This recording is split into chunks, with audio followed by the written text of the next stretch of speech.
Bitcoin, is it a bubble? No doubt you've heard about Bitcoin by this stage. I think pretty much most people have. And whereas if you think back to the start of 2017, barely no people had.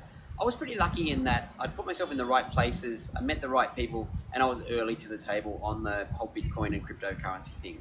It's interesting seeing people's comments and reactions on Facebook, and there's really kind of two main camps, okay?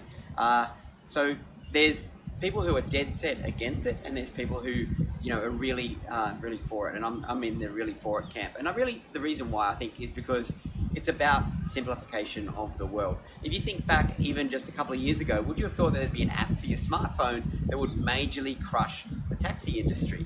Or what about an app for your smartphone that would majorly change the hotels industry, with and obviously I'm talking about Airbnb and Uber there.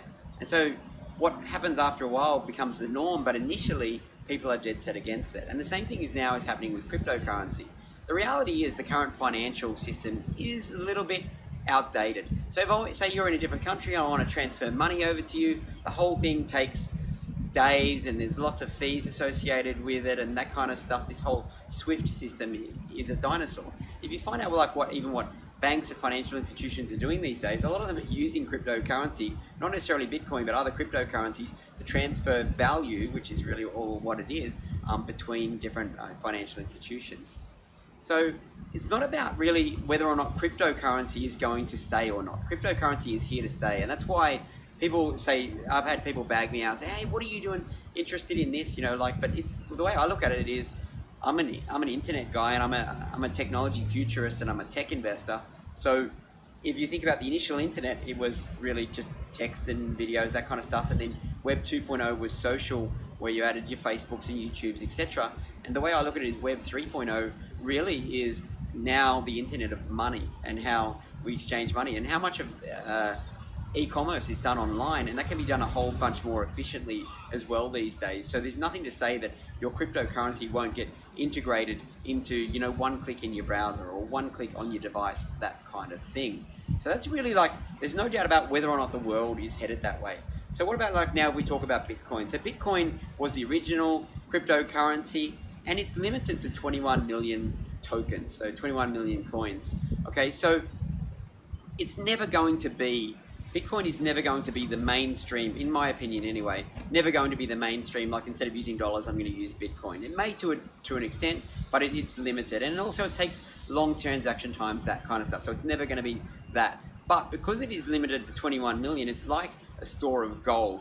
It's a rare, precious resource that people want. And there's millions and millions of people that want it. And there's only a limited volume of them. And there's not even 21 million in circulation. It's about 12 million at the moment, and probably about 3 million have been lost. So they're very, very rare. So that's why now, as more people want it, just keeps going up. And do I think it'll keep going up? Yes, I do. And we're still buying, even though now that's gone way up, because realistically, I believe it'll end up in the hundreds of thousands of dollars over the next couple of years.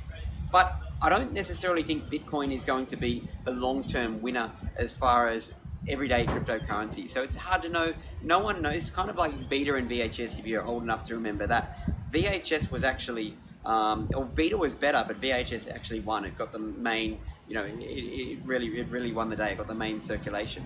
So no one knows whether it's going to be Ethereum or Bitcoin Cash or Dash or any of these other cryptocurrencies. So what I would say in this space, one is educate yourself massively.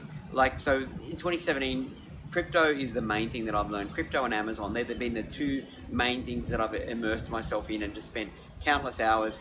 So I would say become an informed investor. If you don't know much about it, we've got a bitcoininformed.com. Go there and watch the free webcast. That's probably a good way to go.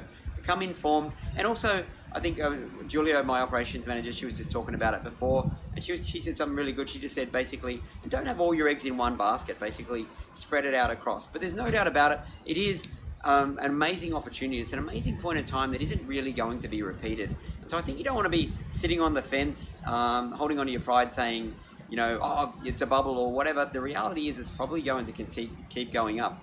2017, I think, is a drop in the ocean compared to what 2018 is going to be. Obviously, time will tell. I may be wrong, but I doubt it.